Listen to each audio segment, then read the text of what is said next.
હે પરમપિતા પરમાત્મા હું પ્રણામ કરું. નારદ હું જાણતો નથી. તમેશ્વર્યમ યદ જગદોદયશ રક્ષા પ્રલય કૃત ત્રિવસ્તુ વ્યસ્તમ ત્રિશુગુણ ભિન્નાશુ તનુષુ. ત્રિવસ્તુ ત્રિવેદ નિરંતર કાર્યરત રહે છે. શા માટે કાર્યરત? તો કે આ જગતને સર્જન કરનાર કોઈ તત્વને જાણવા માટે. તમેશ્વર્યમ ઈશ્વર તમે જ જગદુદય, જગતનો ઉદય કરો છો, જગતની રક્ષા કરો છો, જગતનો લય કરો છો. આ તત્વને જાણવા માટે નિરંતર વેદ કાર્યરત રહે છે. આ પુષ્પદંતજીના શબ્દો છે. તવેશ્વર્યમ યજ જગદુદય રક્ષા પ્રલય કૃત ત્રયીવસ્તુ વ્યસ્તમ ત્રિષુ ગુણ ભિન્નાશુ તનુષુ અભવ્યાનામસ્મિન વરદ રમણીયામરમણી વિહન્તુમ વ્યાક્રોશી વિદધતૈહે કે જડધિય. જડ બુદ્ધિ વાળા માણસો આ તત્વને સ્વીકારવા માટે તૈયાર નથી. અભવ ભાવહીન લોક. તમને સૌને જાણ છે, ભારત દેશમાં એક અનઈશ્વરવાદી પરિવાર છે. અરે સનાતનને એક તરફથી ખતરો નથી, ચારો તરફથી આ સનાતન ઘેરાયેલો છે. એ તો આપણે શ્રદ્ધાવાળા માણસો છીએ, ભરોસાવાળા માણસો છીએ, તેથી ભરોસા અને શ્રદ્ધાના ભારે બેઠા છીએ. અનઈશ્વરવાદી છે, એ લોકો ઈશ્વરને નથી માનતા. એના માટે ઉલ્લેખ કર્યો છે, રમણીય વાતો કરે છે. અને એ પ્રવચનો આપણે સાંભળીને તો આપણને પણ થોડી વાર એવું થાય, ખરેખર આ લોકોની વાત સાચી છે. ઈશ્વરના વિરુદ્ધમાં એટલું બોલે છે, ચારો તરફથી આક્રમણ થઈ રહ્યું છે. અને દરેક માણસ જેની પાસે સામર્થ્ય હોય ને તેને બોલવું જોઈએ. પણ ઘણા સામર્થ્ય ધરાવનારા માણસો પણ બોલતા નથી, મૂંગા થઈને બેસે છે. તમે બોલી શકો છો, કઈ કરી શકો છો. હજારો તોપમાં જે તાકાતનો એક શબ્દમાં તાકાત હોઈ શકે છે. અને તમારું તપોબળ છે, તમારા તપમાં કોઈ ઉર્જા હોય, તમારા શબ્દોમાં કોઈ તાકાત હોઈ શકે છે. તમે બોલી શકો છો. ચારો તરફથી ઘેરાઈ રહેલા છે. અમે તો રાજ્યમાં ફરીએ છીએ, દેશાંતર યાત્રાઓ કરીએ છીએ. સોશિયલ મીડિયાના કારણે ઘણું બધું આપણા મોઢા બંધ થઈ ગયા છે. એના માટે પુષ્પદંતે પહેલાથી કહ્યું અભવ્યા નામસ્મિન વરદ રમણીય. હે વરદ, રમણીય વાતો કરે છે. ઈશ્વર છે તો ક્યાં છે? ઈશ્વર છે તો કેવો છે? ક્યાં બેઠો છે? તેનું રૂપ કેવું, તેનો રંગ કેવું છે? ક્યાં સાધનોથી જગતનું નિર્માણ કર્યું છે? આવા તર્ક કુતર્ક કરનારા માણસો ભારત દેશની અંદર છે. અનઈશ્વરવાદી લોકો છે. અને મોટી ઝુંબેશ ચાલી છે, તમને ખબર છે? અમે રામને નહીં માનીએ, અમને કૃષ્ણને નહીં માનીએ, અમે બ્રહ્મા વિષ્ણુ શંકરને નહીં માનીએ. આપણા જ માણસો છે. પણ આપણને તો અહીંયા ખચામાંથી બાકચ કાઢવું અને બીડી હળગી ગઈ એટલે વાહવા જેવું. આપણને ક્યાં બીજું કોઈ તકલીફ છે? કિમી હકીંકાય છે ખલું કિનો પાય છે.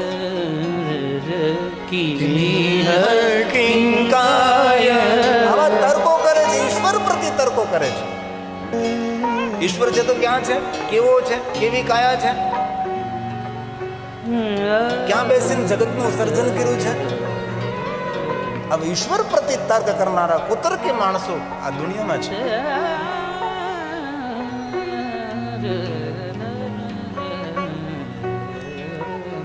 કિમિહ કિંકાય સખલુ કિમુપાય સ્ત્રીભુવનમ કિમાધારો ધાતા સૃજતિ કિમુપાદાન ઇતિ ચ અતઃ કેશ્વર્યેતવ્ય યનવસર દુસ્તો અતધિયઃ કૃતર્કોયં કાંચી મુખરયતિ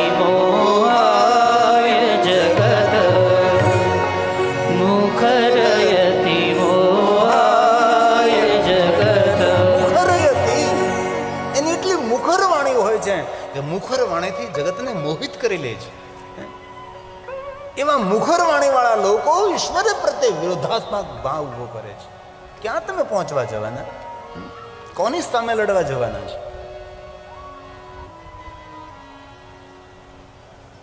બ્રહ્મા નારદને કહે છે, નારદ, કઈ રીતે તમારી સામે વર્ણન કરું આ તત્વને? કઈ રીતે હું તમને વર્ણન કરી સંભળાવું?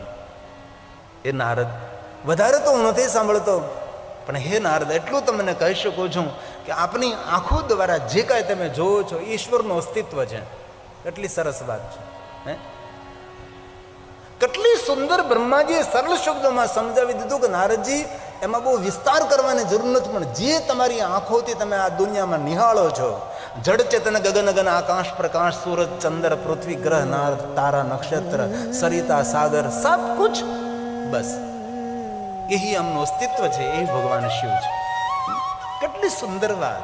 જો પુષ્પદંતે આજ વાત કરે તવા માર્ગ કા, સૂર્ય પણ તું છે, ચંદ્ર પણ તું છે, ગ્રહ પણ તું છે, ગગન પણ તું છે, આકાશ પણ તું છે, પ્રકાશ પણ તું છે, સરિતા પણ તું છે, સાગર પણ તું છે. દરેક જગ્યાએ પરમાત્મા તારો વિસ્તાર છે. જે અષ્ટમૂર્તિનો વર્ણન શિવ મહાપણ અંતર્ગત કરેલો છે. ના શબ્દો પુષ્પદંત સ્વમસી પવનસ્ત્વં ઉતવઃ. શિવ મહાપણ ગ્રંથની અંદર જે અષ્ટમૂર્તિનું વર્ણન કર્યું છે. આપણે અષ્ટક શા માટે નિર્માણ કરીએ ભાઈ? લિંગાષ્ટક, શિવાષ્ટક, બિલ્વાષ્ટક, રુદ્રાષ્ટક, આ બધા અષ્ટકો શા માટે? કારણ કે શિવની મૂર્તિ 8 છે. અને વચ્ચે એક વાત યાદ રાખવી કે જેવી રીતે 12 જ્યોતિર્લિંગનો મહિમા છે, એવી રીતે અષ્ટલિંગોનો પણ મહિમા છે. જેવી રીતે આપણે 12 જ્યોતિર્લિંગની યાત્રાઓ કરીએ છીએ, એવી રીતે અષ્ટલિંગોનો પણ એક વર્ણન છે. સૂર્યલિંગ, ચંદ્રલિંગ, પૃથ્વીલિંગ, જલલિંગ, આકાશલિંગ, અગ્નિલિંગ, આ બધા લિંગોનું વર્ણન છે. જેવી રીતે 12 જ્યોતિર્લિંગ, એવી રીતે અષ્ટલિંગ છે. અને ભગવાન શિવની અષ્ટમૂર્તિ, અને 8 મૂર્તિમાં તમે બીજા કોઈ ન જોડી શકો પાછા.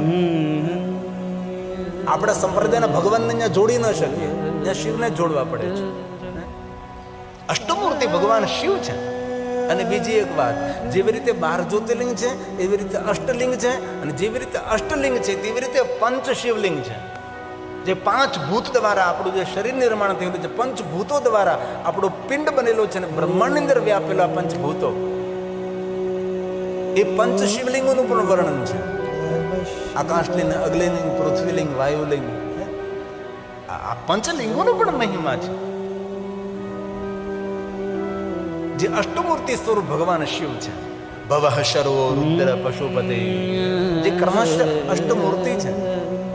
અને ગૌરવથી કહી શકે અષ્ટમૂર્તિમાં ભગવાન શિવજીનું જ પ્રતિપાદન કરવું પડે. અન્ય કોઈ અવતાર પામેલા અન્ય કોઈ સંપ્રદાયના ભગવાનને અહીંયા પ્રતિપાદિત ન કરી શકાય. પછી જોડી જો તો વસ્તુ અલગ છે તમારી બુદ્ધિ પ્રમાણે, બાકી શિવ જ છે. શિવ વગર અષ્ટમૂર્તિ નથી. અષ્ટમૂર્તિમાં પહેલી શિવની મૂર્તિ છે ભવઃ શર્વો રુદ્ર પશુપતિર્ઘોગ્રહ આ વાત પુષ્પદંત મહારાજે કરી છે. અને એ બ્રહ્માજી શિવ મહાપણમાં પહેલેથી કહ્યું છે. અષ્ટમૂર્તિ ભગવાન શિવ છે. અને બ્રહ્માજી નારદને સમજાવવાનો પ્રયાસ કરે છે કે શિવ કોણ? આપણે શિવ કોને કહીએ છીએ? આ શિવ મહાપણ ગ્રંથને સ્વયં બ્રહ્માજી બોલ્યા છે જે શિવજીની અષ્ટમૂર્તિ છે, અને પૂરા વિશ્વની અંદર વિસ્તરેલી મૂર્તિ છે. જે ગગનમાં છે, જગનમાં છે, આકાશમાં છે, તે જ પ્રકાશમાં છે. જે સરિતામાં છે, સાગરમાં છે, એ સાગરની લહેરમાં છે. જે બીજમાં છે તે અંકુરમાં છે, અંકુરમાં છે છોડમાં છે, છોડમાં છે વૃક્ષમાં છે, જે વૃક્ષમાં છે એ જ પાછો ફૂલમાં છે, અને મહેકમાં એ જ છે. ફલમાં છે અને રસમાં પણ છે, અને ફરી પાછો બીજમાં પણ છે. અષ્ટમૂર્તિ સ્વરૂપ ભગવાન શિવ, હું તમને પ્રણામ કરું છું. સર્વો ભવસ્તથા રુદ્ર. આ સ્વયં બ્રહ્માજી બોલ્યા છે. શિવ તત્વને સમજવું સરળ છે, પણ સ્વીકારવું અઘરું છે. કોઈ કહે શિવ તત્વને સમજવું બહુ જ કઠિન. સમજવું કાંઈ કઠિન નથી, સ્વીકારવું કઠિન છે. એકવાર સ્વીકાર લીધું ને પછી કોઈ પરાયો ન રહે અને કોઈ આપણો પણ ન રહે. કારણ કે જ્યાં નજર કરો ત્યાં એ જ છે, એના સિવાય બીજું કોઈ છે જ નહીં. એકવાર સ્વીકારાઈ ગયું તો પછી એ માણસ આ વ્યવહારમાં આ દુનિયામાં કઈ રીતે રહી શકે છે. જેને જેને શિવ તત્વ સમજી લીધું અને સ્વીકારી લીધું એ સમાજ વચ્ચેથી હટી ગયા છે. તેથી આ બ્રહ્મા સમજાવે છે કે શિવ તત્વ કોને સમજવું, કોને કેવું. સર્વો ભવસ્તથા રુદ્ર ઉગ્રો ભીમ પશુપતિ ઈશાનાશ મહાદેવો મૂર્તય શશાંશ વિશ્રુત મૂર્તય શશાસ્ત્ર વિશ્રુત. આઠ મૂર્તિ દ્વારા વિસ્તરેલો ભગવાન શિવ છે. અષ્ટમૂર્તિથી કઈ પર નથી. ભગવાન શિવજીની અષ્ટમૂર્તિનું વર્ણન તેથી આપણે લિંગાષ્ટક, બિલ્વાષ્ટક, રુદ્રાષ્ટક, શિવાષ્ટક આઠ શા માટે? તો કે ભગવાન શિવજીની મૂર્તિ આઠ છે. અને જગદંબા, અષ્ટભુજા જગદંબા એ પણ આઠ. અંતે બ્રહ્માજી નારદને કહે છે, નારદ કઈ રીતે સમજાવું? જ્યાં તમે નજર કરો છો ત્યાં તત્વ એ જ છે. સિયા રામમય સબ જગ જાન કરહુ પ્રણામ ચોરી જુપાન. એ જ તત્વ રહેલો છે. એ જ બ્રહ્માજી કહ્યું ધત્તે ચરાચરમ ધત્તે ચરાચરમ વિશ્વરૂપમ. પૂરું વિશ્વ એમનું સ્વરૂપ છે. દુનિયાની કોઈ જગ્યા એવી નથી કે જ્યાં શિવ તત્વ નથી. જેટલો અંદર છે એટલો જ બહાર છે, જેટલો બહાર છે એટલો ગગનમાં છે, એટલો અગનમાં છે, જેટલો સૂર્યમાં છે એટલો ચંદ્રમાં છે, એટલો જ ગ્રહોમાં છે. આ જગ્યાએ વધારે છે, આ ઓછો છે એવું નથી કહ્યું. બ્રહ્માજીએ કહ્યું પૂરી દુનિયામાં વ્યાપેલો, ફેલાયેલો, વિસ્તરેલો એ પરમાત્મા છે. આ બ્રહ્માજીના શબ્દો છે. ધત્તે ચરાચરમ વિશ્વરૂપમ વિશ્વંભરાત્મકં. કોણ? શંકરસ્ય મહેશસ્ય. આ શાસ્ત્રનો નિર્ણય છે. શાસ્ત્રમ સેવેતિ નિશ્ચય. શાસ્ત્રમ સેવેતિ નિશ્ચય. આ શાસ્ત્રનો અંતિમ નિર્ણય છે, બીજા કોઈનો નિર્ણય નથી. તેથી શિવને આપણે ક્યાં જોવા જઈએ? સૂર્યમાં પણ તું છે ને ચંદ્રમાં પણ તું છે, જળમાં પણ તું છે ને ચેતનમાં પણ તું છે, પહાડોમાં પણ તું છે ને પહાડોની કંદરામાં પણ તું છે ભગવાન. સૂર્ય પણ તું છે ને સૂર્યના કિરણો પણ તું છે, સીમા પણ તું છે ને અસીમ પણ તું છે ભગવાન. ધરતી પણ તું છે, આકાશ પણ તું છે. सूरज तू है चंदा तू है. હે ભગવાન, આવી દ્રષ્ટિએ મને આપજો કે દુનિયાની દરેક જગ્યાએ ભગવાન અમે તારું દર્શન કર્યું. આપણે ગાઈએ ને આપો દ્રષ્ટિમાં તેજ અનોખું, સારી સૃષ્ટિને શિવરૂપ દેખું. આવું માગીએ છીએ આપણે. सूरज तू है चंदा तू है निराकार ब्रह्मांड तू है. કેટલી સુંદર વાત છે. તત્વને સમજવા માટે તો બહુ કઈ અઘરું નથી, પણ તત્વને સ્વીકારવાનું બહુ અઘરું છે. આપણે તો આપણા સગાવાલા સગા ભાઈમાં પણ આપણે ભગવાનને જ જોઈ શકતા, અને આપણે પહાડોમાં ભગવાનની શોધ કરવા માટે જઈએ છીએ, આપણે તીર્થોમાં જઈએ છીએ. આ કેટલી સરળ બ્રહ્માજી એ વાત કરે છે. આખું વિશ્વ વિશ્વનાથનું સ્વરૂપ છે, એ બ્રહ્માજી કહેવામાં. सूरज तू है चंदा तू है निराकार ब्रह्मा. નિરાકાર મોકાર મુંદમ તુર્યમ ગિરાગનાન ગોતિત નિશમ ગિરીશમ કરાલમ મહાકાલ કાલમ કૃપાલમ ગુણાગાર સંસાર અહમ નિર્વિકલ્પો નિરાકાર રૂપો જો અનવેદ્ય અનાદિ હે મહાદેવ, હે મહાદેવ, હે મહાદેવ. अनुपकाम है महादेव। मनोबुद्धि अहंकारम च तानि नाहं च श्रोत्रम जीवे न च धारं न नेत्र। जो अनवेद्य अनादि अनंत अखंड अनुपकाम हे महादेव, हे महादेव। जाहि निरूप ही हे महादेव, वेद हे सदा महादेव, जो हे कि महादेव। नित्य निरीह निरंजन नाम है। जो महादेव, जन महादेव। दुख विभंजन गंजन करवरी सुखदाम सो ही त्रिलोकी को नाथ कैलासपति महादेव मनोबुद्धि महादेव। मनोबुद्धि अहंकार चित्तानि आदि नाहं जगद्गुरु शंकराचार्य। न च श्रोत्र जिह्वे न च द्राण नेत्रे न च व्योम भूमि न तेजो न वायु चिदानन्दरूप शिवोऽहं शिवोऽहं चिदानन्दरूप शिवोऽहं शिवोऽहम्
બ્રહ્મા ને કહા કે હે નારદ, હું કેવી રીતે તમને સમજાવું? સૂર્યમાં પણ તું છે, ચંદ્રમાં પણ તું છે, ગગનમાં તું છે, અગનમાં તું છે, આકાશમાં તું છે, પ્રકાશમાં તું, સરિતામાં, સાગરમાં, પેડમાં, પહાડમાં, જીવ જંતુમાં, દાનવમાં, માનવમાં, દેવમાં, જળમાં, ચેતનમાં, પરમાત્મા તું છે. કથા તો ઓઠના પડદાઓને ખોલીને વાણીના દ્રશ્યો ભજવવાની વાત છે. અનુભૂતિ તો કંઈક અલગ હોય. જો સમજે વહી પહેચાને, બાત કહી નહીં જાતી. કથા કીર્તન સાંભળી ને ભગવાનની શોધ કરવાનો વિષય એટલે નકશામાં હિમાલય પહાડ જોવા જેવી વાત છે. અનુભૂતિ તો અલગ હોય છે. જો સમજે વહી પહેચાને, બાત કહી નહીં જાતી. એ ઈશ્વરનું તત્વ છે. ઇસીલિए કહા सूरज तू है, चंदा तू है. ભગવાન તને ક્યાં શોધવા જાઉં? જહાં જહાં નજર મારી ફરે છે, યાદી ભરી છે આપની. ખૂનીના ખંજરોમાં તું, પ્રિયાના ચુંબનોમાં તું, હરે હરી ગર્જનામાં તું, રહ્યો પિંક ગુંજાવતું, પરસ્પર દેવો ભવ. પાણામાં ભગવાનને જોઈ માણામાં જોવાનો પ્રયાસ ન કરે. પથ્થર પૂજતા મળે ભગવાન તો પહાડ પૂજો. સાહેબ સબકા બાપ है, किसी का बेटा नहीं, बेटा होकर अवतरे हो मेरा साहेब. धत्ते चराचरम. એ નારદ, જહાં જહાં આપ નજર કરો છો ઈશ્વરનું અસ્તિત્વ છે. તેથી सूरज तू है, चंदा तू है, निराकार ब्रह्मांड तू है. सूरज तू है, चंदा तू है, निराकार ब्रह्मांड तू है. धरती और आकाश भी तू है.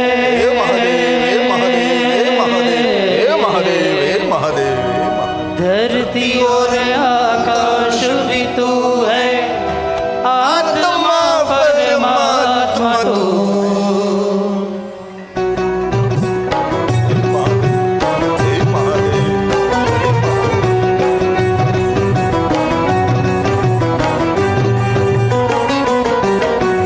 सूरज तू है, चंदा तू है, निराकार ब्रह्मांड तू है.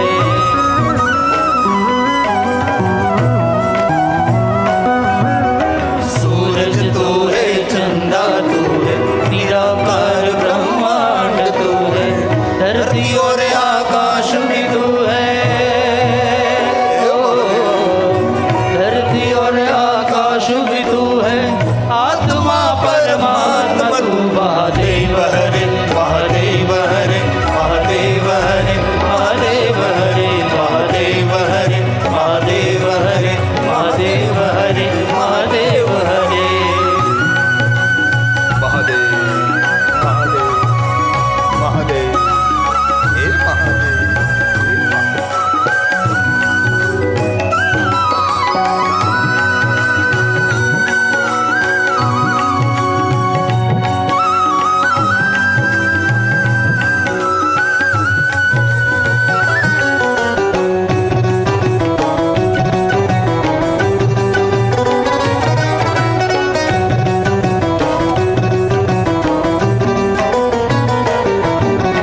सब देवों का देव तू है, देवों का महादेव तू है.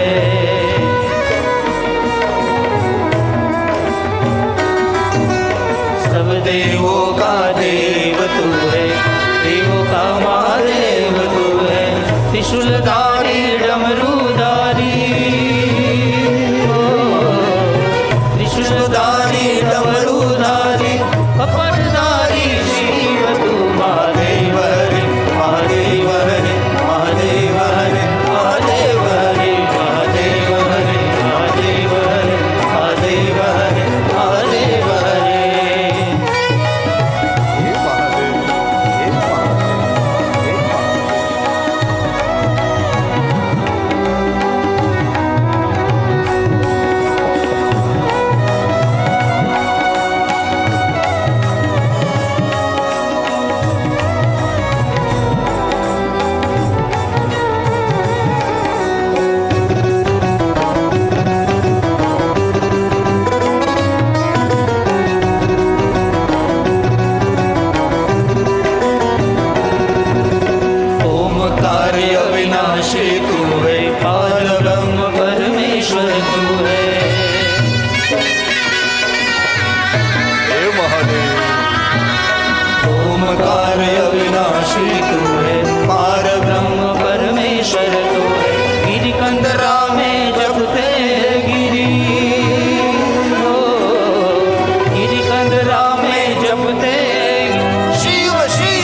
બ્રહ્માજીએ કહ્યું નારદને, નારદ નેતિ નેતિ ધત્તે ચરાચરમ અવિધતે સચકિતમ યદસ્તિ શ્રુતિ પુનઃ પુનઃ. વેદ પુનઃ પુનઃ કહે છે કોઈ છે, કોઈ છે, કોણ છે ખબર નથી. બસ નેતિ નેતિ શબ્દો કહી અને વેદની વાણી અટકી જાય છે. રામચરિત માનસ તુલસી નેતિ નેતિ જેહી વેદ. તુલસીને પણ એ અંતે તો દરેક પુરાણોનો સાર છે, અગમ નિગમ.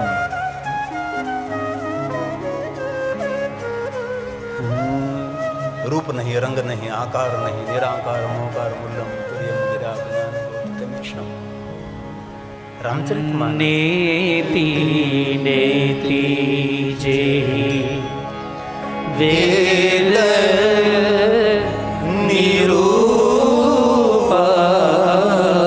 વેદોની નિર્જનું નિરૂપણ કર્યું ક્યાં શબ્દોથી? નેતિ નેતિ. ગુપ્ત જ્ઞાન ગતિ ન પહોંચે બાંધી કે કા જાય. નેતિ નેતિ વેદ પુકારે નેતિ की अजब निशानी. એ તુલસી નેતિ નેતિ જે વેદ